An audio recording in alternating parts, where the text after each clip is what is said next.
Boa tarde a todos e todas.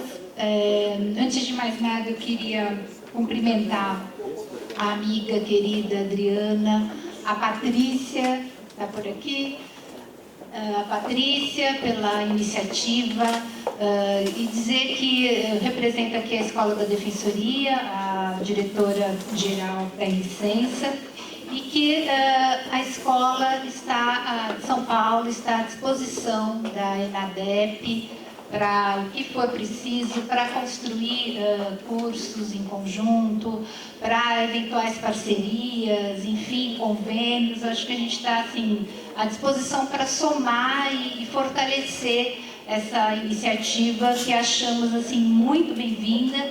Acho que as escolas estaduais estavam meio dispersas, estão ainda, acho que até tem uma iniciativa aí, eu não pude ir em 2 reuniões, parece que surge aí uma comissão de escolas no Brasil, mas de maneira geral a gente acaba ficando distante das experiências, Eu acho que a ENADEP pode catalisar essas diversas experiências estaduais.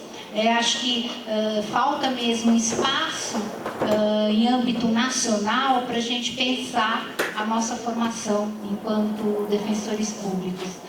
E aí a gente procurou investir em psicologia, antropologia, ciência política, quer dizer, é um curso interdisciplinar, não é um curso só focado na técnica, até porque o defensor, esse jovem que ingressa, ele vem muito afiado na técnica jurídica, e com pouca vivência da realidade, de problemas que na formação da faculdade de Direito não é tratado, A gente tem um direito, a gente sabe, com foco nos problemas mais da classe média, do que dos pobres. Então, acho que os defensores públicos produzem um direito completamente diferente do que a gente acaba aprendendo, do que é a nossa formação na universidade.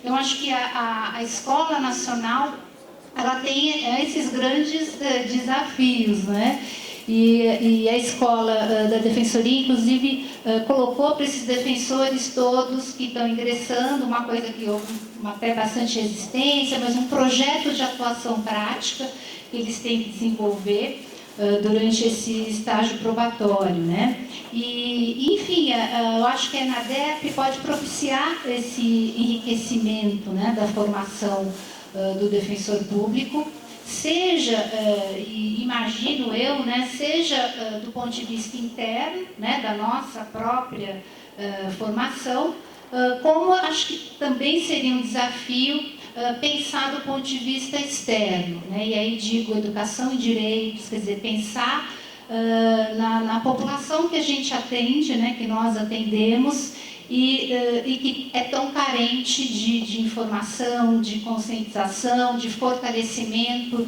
e consciência dos seus direitos. Então, acho que também não esquecer desse olhar externo, e aí eu imagino que possa também ter parcerias e cursos com outras organizações que não escolas de defensoria. Não sei, fico imaginando que com organizações não governamentais, com experiências de educação e direitos e com parcerias que possam ir até além das institucionais, das defensorias. Enfim, é isso que eu gostaria de falar. De qualquer maneira, a gente está à disposição para construir pautas conjuntas e para propiciar todo o apoio possível a essa maravilhosa iniciativa da escola, da criação da Escola Nacional. Obrigada. Bom, meus caros, boa tarde. Meu nome é Daniel Nicuri, eu sou da direção da Escola da Defensoria Pública da Bahia. Quero agradecer a Adriana pelo convite, pela gentileza de me deixar falar logo, que eu estou com pouco tempo de voo, e lamento muito de não poder ficar aqui até o fim da sessão. Quero cumprimentar a Patrícia, nossa presidente da Associação Nacional, Soraya, nossa presidente da Associação dos Defensores Públicos da Bahia, que está aqui presente também, prestigiando esse lançamento. Eu quero, em primeiro lugar, falar do que é bem prático, pragmático, e depois do sonho. O pragmático. O auditório da Escola Superior da Defensoria Pública da Bahia, que não é tão grande, mas que é suficiente, está à disposição da ENADEP, caso precise fazer algum evento no Nordeste. Não temos, por enquanto, estrutura de transmissão telepresencial, mas podemos recebê-los bem para uma atividade lá. O sonho da ENADEP é algo que eu já comentava com a Soraya há algum tempo. Ela me falava das tratativas que aconteciam aqui desde o ano passado, e me anima a ver que, tanto na ENADEP como no CONDEG, a pauta desse ano é escola. O CONDEG constituiu sua comissão de escolas para tentar articulações no nível da administração para produzir algo melhor. E a ANADEP, que é uma entidade de caráter nacional, é a única entidade agora que nós temos, né? O CONDEG ainda é uma construção, que eu espero que se fortaleça também, mas a ANADEP já é algo mais estabelecido, criou também uma entidade escola de caráter nacional, que vai ficar sempre nesse diálogo com a associação e com a administração, e que vai ser muito proveitoso. Eu queria dar umas sugestões só de iniciativa para a ENADEP. Eu acho que essas são bem características mesmo de uma escola nacional. Tentar fazer uma compilação do que é doutrina sobre defensoria pública e de defensores públicos. Doutrina sobre defensoria pública, uma das primeiras coisas que eu fiz quando assumi a escola foi pedir uma pesquisa de todo o material disponível sobre defensoria pública, publicado para adquirir. Não dei ampla visibilidade a isso, só porque o processo foi majoritariamente um fracasso. Consegui comprar pouca coisa estava disponível e eram as mais superficiais. Então a gente ainda tem boa produção sobre defensoria pública, muito pulverizada em editores de pouca distribuição e que não chegam até a empresa que vai concorrer na minha licitação na defensoria. Então esse é um passo importante. E o outro é compilar o trabalho de defensores públicos autores, que é fundamental. Produzindo conhecimento do nosso lugar de fala que a gente consegue articular e fazer a instituição crescer. E aí, esse é um papel bem, talvez, de articulação, no melhor sentido da palavra, da ENADEP, que é dialogar com um colega. Bom, eu sei que você tem os textos X, Y, Z. Como é o seu contrato de direitos autorais com a instituição que te publicou? É privativo, não é? Você pode ceder, não pode? Para que propósito, para que fim? Eu já aproveito para ceder os meus que não estão bloqueados, basicamente. O que fica muito bloqueado é o da revista do IBCCRIM, que é da Thomson Reuters, da RT, que tem uns contratos umas cláusulas bem estritas. E o meu mais recente também da editora Juspod, que eu ainda não posso compartilhar, mas acho que é algo que pudesse ficar, pelo menos, na área restrita de um site da ENADEP, com material didático para os defensores, com produção dos defensores, e com certeza terá a produção de muita qualidade em todas as áreas. Eu quero desejar aqui à ENADEP vida longa, sucesso, e que contem conosco lá na Escola da Bahia, no que a gente puder ajudar. E tudo de bom, obrigado. Tem muita gente boa para falar, ainda não vou tomar mais o tempo de vocês não. Boa tarde.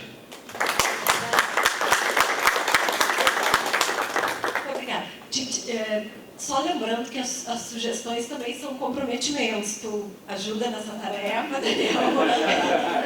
Na verdade, a ENADEP é o meu hobby, além dos meus escaninhos, além dos meus processos. Então, de maneira nenhuma eu vou assumir que vou dar conta de todos os nossos sonhos. Mas são assim, né? Continuamos amando o Galeano e as utopias estão para nos fazer caminhar, né? Andamos 10 passos, elas se afastam 10 passos. Caminhamos 20 metros. Para que servem as utopias? Para nos fazer caminhar, né? Alguém mais precisa ir para o aeroporto logo? Então, eu passo a palavra para o professor José Geraldo para nos encantar, nos comprometer, nos propor. Vamos ver agora como é que está a programação. E pelo que eu recebi, esta sessão era minha, da Luzeni e da Thalita. Mas elas têm uma por uma, mas servem todas. Não pode vir todo mundo, não? Pode.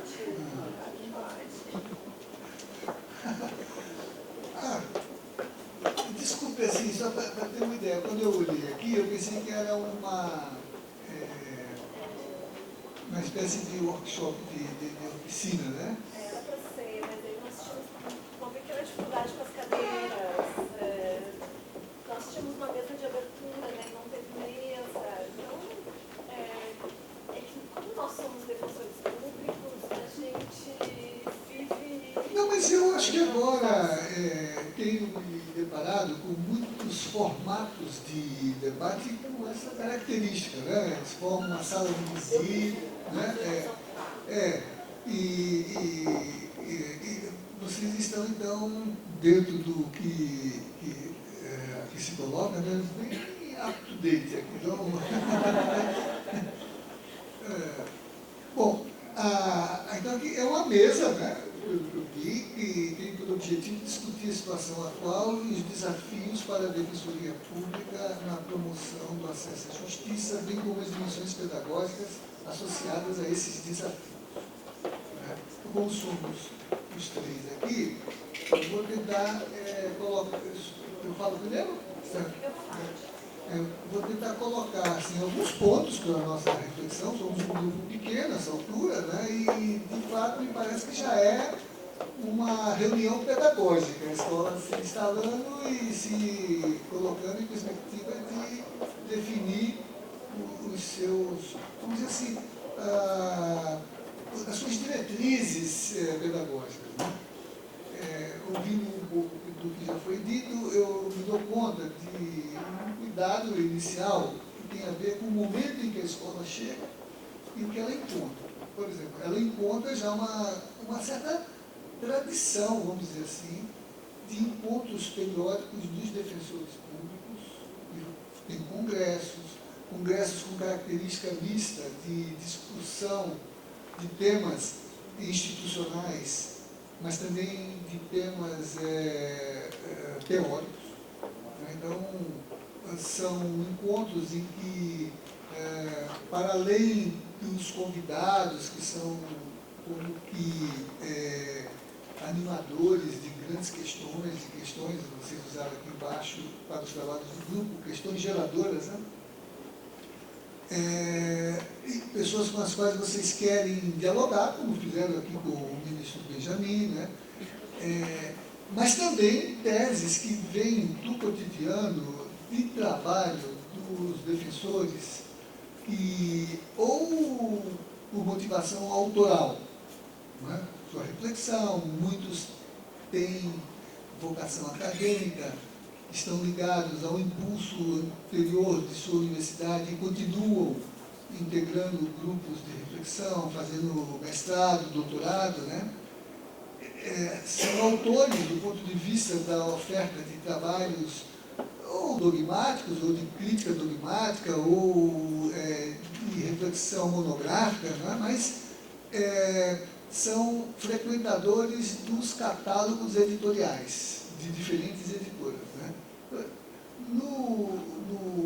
Nos encontros da Associação Nacional dos Defensores, a gente já viu esse trabalho colocado. Então, o que vocês vão fazer que não seja o mesmo que eles fazem, ou vão continuar fazendo, sendo talvez assim improvável que vocês tenham que se reunir para dizer assim, o que é esfera de um e o que é esfera de outro, né? Então, lá na associação, os defensores dos seus congressos, que são periódicos, né? Eu lembro, nunca eu fui, por último foi em Natal, não é? Imenso, muita gente, muitas teses, muitas mesas, um debate riquíssimo, né? E que, de um lado, né, serve para refletir sobre os rumos da instituição e, de outro, balizar as grandes questões que mobilizam a inteligência e o interesse de reflexão da comunidade. Bom, eu acho que aqui, no tocante a uma escola, está em causa, de um lado, né, levar em conta que o trabalho de um profissional do direito é um trabalho ininterrupto de atualização permanente. é um nunca acabar. É aquilo que nos debates da Unesco se chama educação para a vida toda, né? Que não termina quando se faz a faculdade, pelo contrário, começa quando se termina a faculdade, né? Até porque a formação na faculdade, ela, em muitos casos, foi uma deformação, não uma formação propriamente dita, né? Então, esse campo de uma escola requer a continuidade de formação e de capacitação de um lado técnica e de um lado, vamos dizer assim, vou usar a expressão acadêmica, né? Técnica na linha assim de escolher. Como vocês colocaram agora? Como é que se trabalha a questão da titularidade legitimada para determinadas causas, né?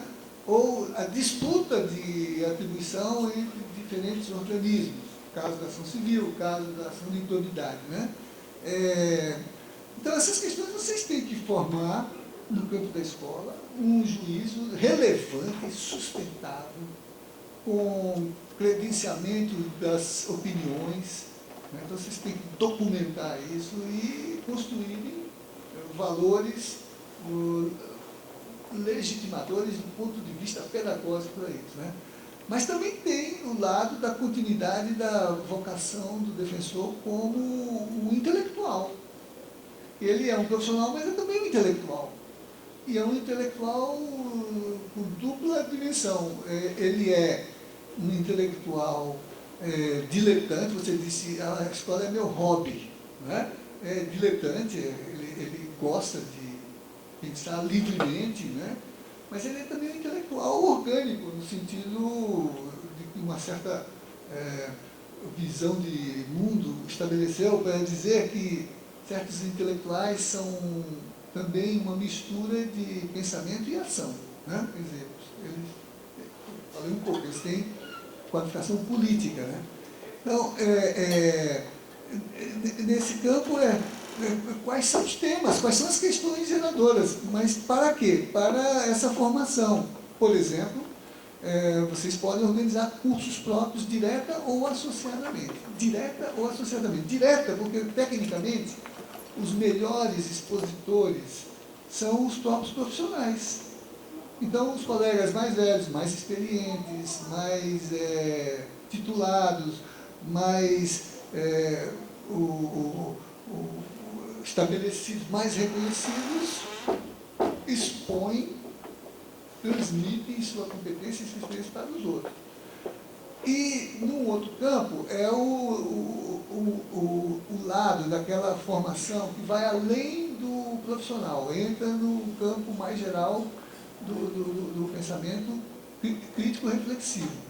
E acho que tem que ser feito com a ajuda das universidades ou dos centros de pesquisa, que significa também contribuir de algum modo para certificar. Um recicla, o outro certifica, né? Certificar com titulação formal, inclusive, cursos de especialização, cursos de mestrado, cursos de doutorado, né? E aí precisa ter parcerias com as universidades para a titulação, né? Porque são intelectuais que eventualmente enquadram na sua atividade, no seu desempenho, o lado de pesquisa e de docência. Então, eles vão fazer concursos para... porque é uma acumulação permitida, não é isso?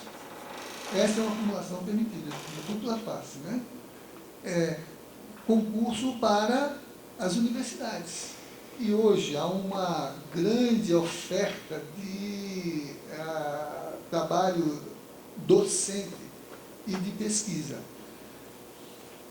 E que, por exemplo, mesmo quando não são pesquisas desenvolvidas pelas universidades, pelos grandes centros, aqui tem dois expoentes desse campo, quando eles vão examinar os portfólios, ou para efeito de classificar, ou para efeito de qualificar, eles vão olhar se aquele pesquisador é mestre, doutor.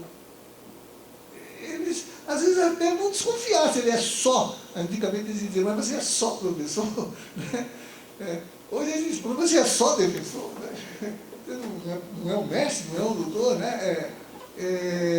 Então, eu acho que a escola precisa ter um programa para isso. Né? E esse programa não pode ser um programa de ratificação, de reafirmação do status quo da formação profissional e técnica. Tem que ser um programa de autorreflexividade, quer dizer, que implique pôr em causa as próprias condições de formação, de pensamento e teórico-dogmáticas. Né? Então, a escola em algum momento, e todas elas têm esse cuidado, né? Há escolas com mais tempo e vocês talvez tenham que participar enquanto dirigentes dos encontros das escolas, e quase todas as instituições hoje têm, sobretudo depois da Constituição de 88, que vinculou o desempenho profissional, inclusive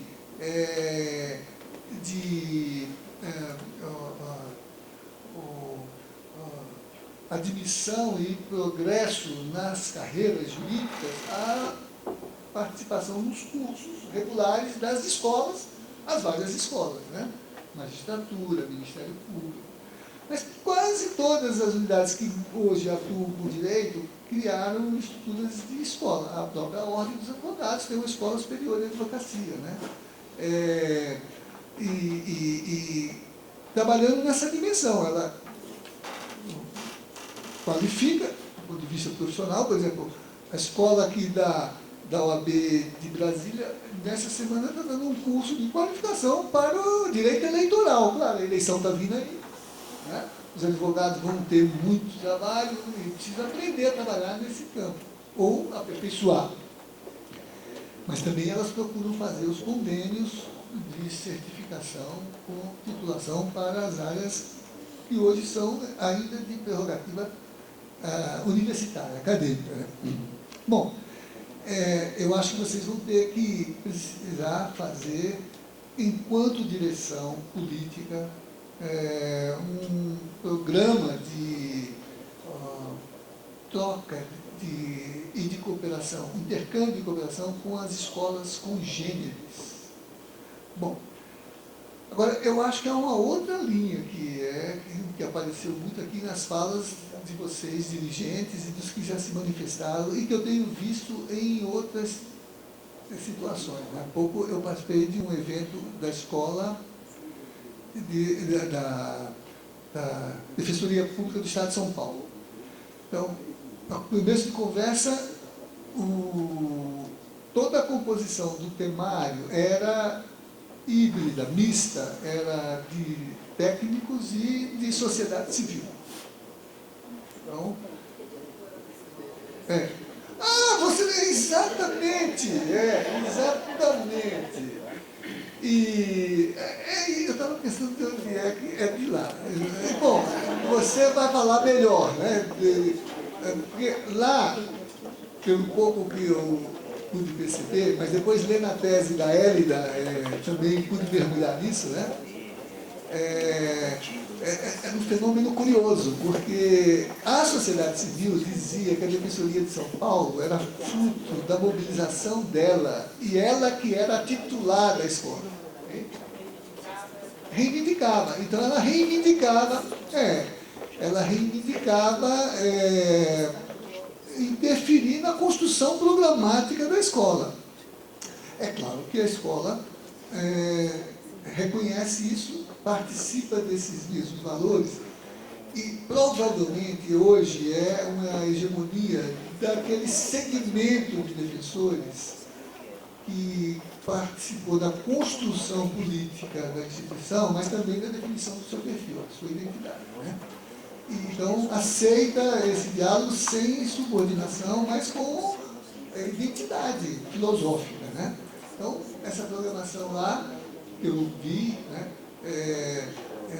por exemplo, eu falava num dia, no mesmo dia, falar a Melinha, que é uma liderança feminista, uma vítima da repressão ditatorial, né, que foi anistiada recentemente, né,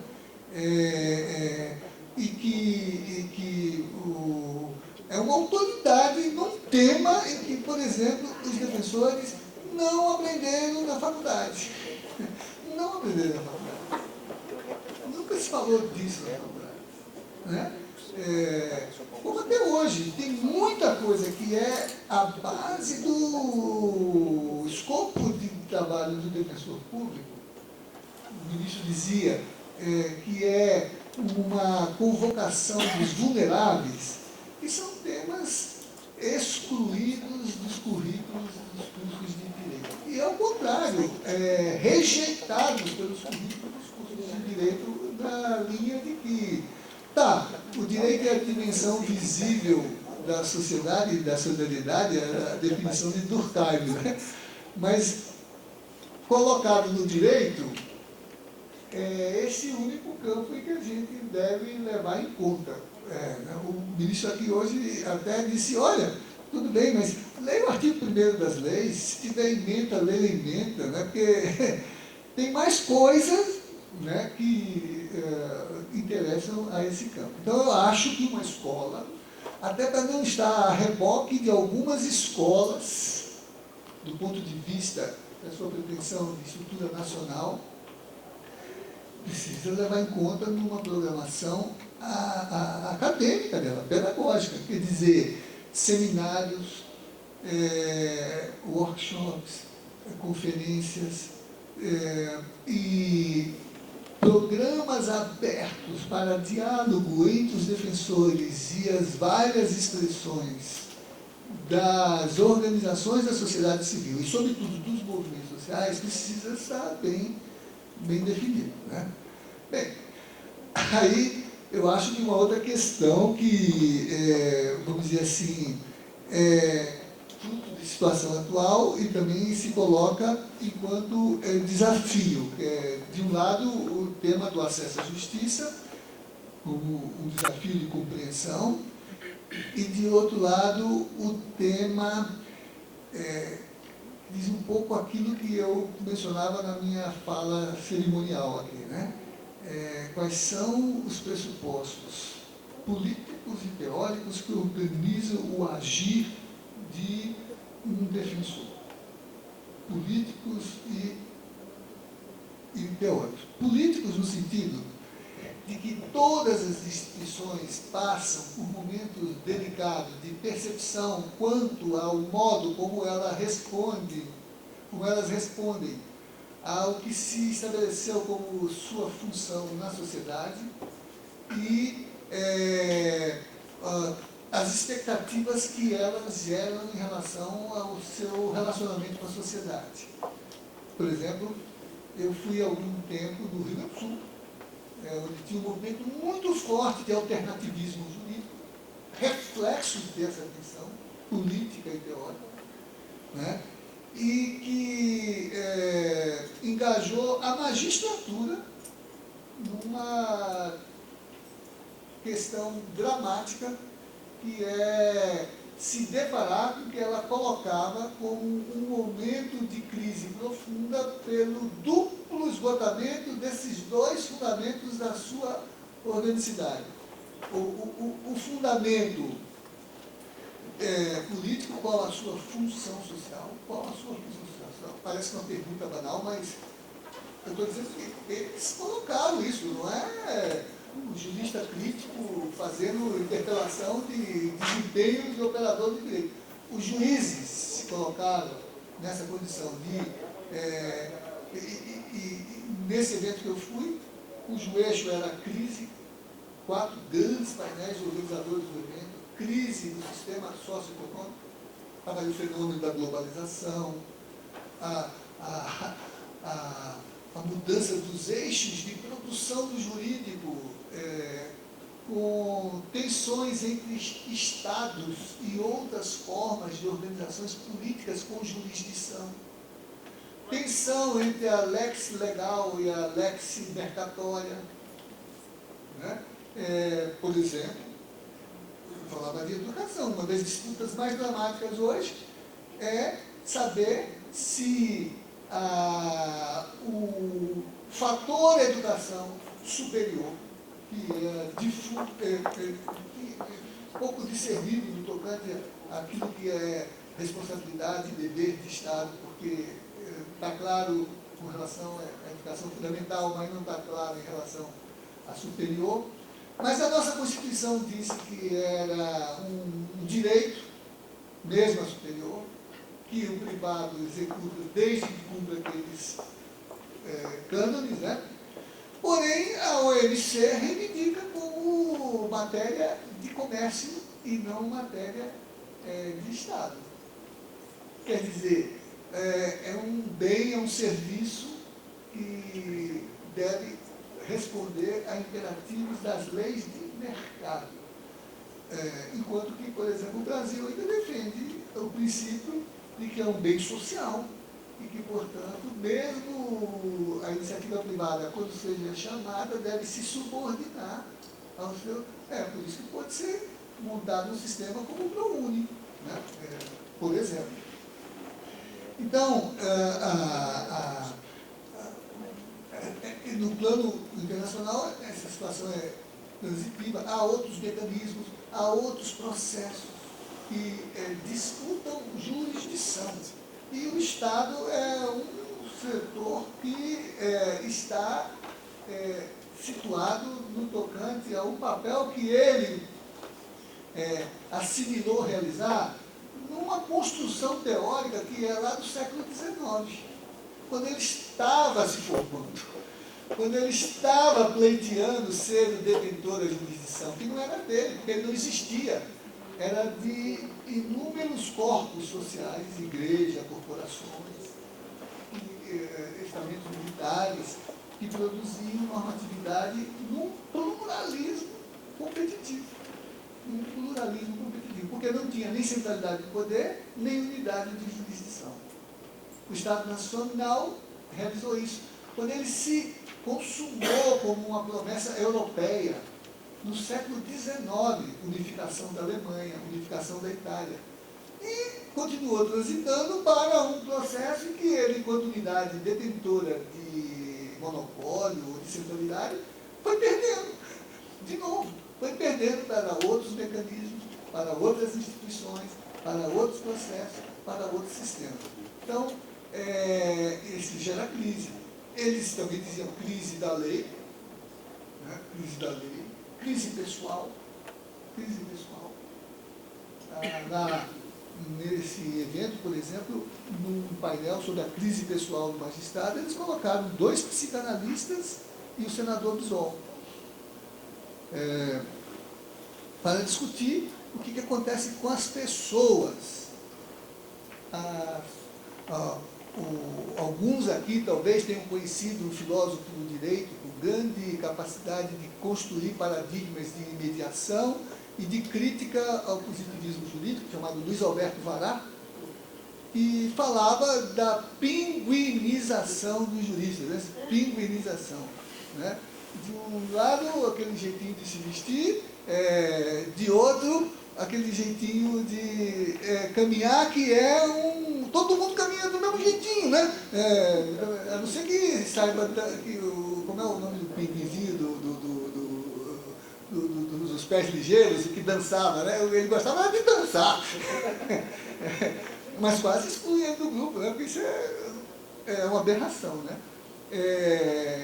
Aliás, parece que está passando um filme aí que se chama exatamente Algos, a pessoa que não se adapta e ela não pode ficar em nenhuma das comunidades. Eu não vi o filme ainda, mas já me chamou a atenção.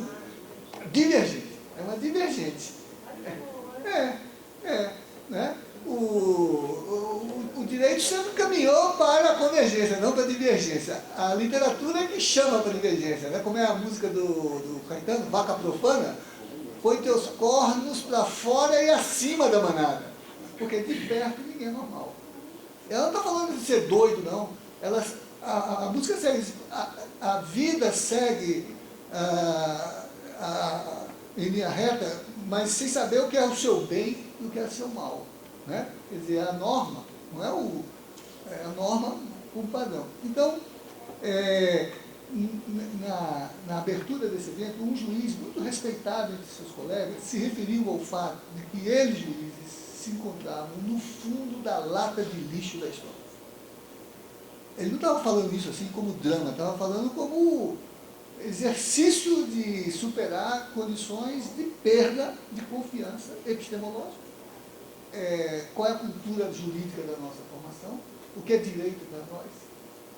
O que é direito para a sociedade? O que é direito hoje?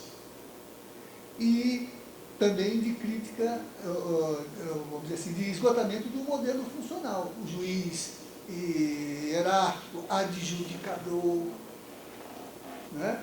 Que está na base de um debate que, para responder essas crises, no âmbito do ensino do direito, se colocou como perspectiva de construir figuras de superação das condições dessa crise. Que figuras são essas?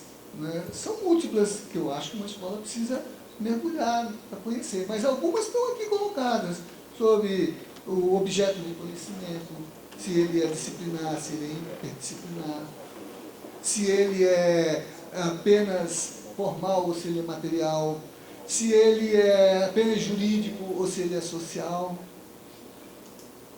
O direito pode se isolar de todo o contexto social e ignorar o que, a propósito do seu objeto comum, a economia se manifesta, a sociologia se manifesta, a filosofia se manifesta, né? Esse é um objeto compartilhado, né? Então, essa questão está aberta para a pergunta que entre nós, professor, todos nós aqui, e alguns tiveram no DCD, o professor Roberto Lira fazia, Lira Filho, né? Ao se referir ao direito que se ensina errado pelo duplo equívoco da pedagogia de formação. O equívoco de conhecimento, qual o direito, e a pedagogia daí decorrente, porque não se pode ensinar bem o que se apreende mal. Então, eu acho que essa discussão, eu não gosto mais de falar em crise, porque a gente já enfrentou isso, já se deparou com o problema, já construiu alternativas para os problemas. As próprias escolas são respostas à crise. As faculdades não formam, nós vamos formar. As empresas dizem assim, eu não quero gente, não importa aí que se formou, porque é capacitação de serviço. Né? Você domina alguns processos aí e aqui é que você vai se desenvolver, né? E aí, independente se formou em direito, em design, lá na empresa que vai desenvolver, né? Eu acho que uma escola precisa se dar conta disso, quer dizer, sem jogar a criança fora com a água que a banhou, né? Mas levar em conta que a questão do direito, como o que a Hélida colocava na tese dela aqui, né? Acesso para quem, justiça para quem luta, direito para quem conhece, quer dizer, então precisa conhecer, né? A própria questão do acesso é um tema em aberto, né? O ministro aqui dizia assim, o defensor tem que trabalhar judicial, mas também extrajudicialmente, né? E fazer uma reflexão crítica sobre o ponto de vista de que a referência do legal é um balizamento. A lei não é um ponto de chegada, é um ponto de partida. Né? É um ponto de partida.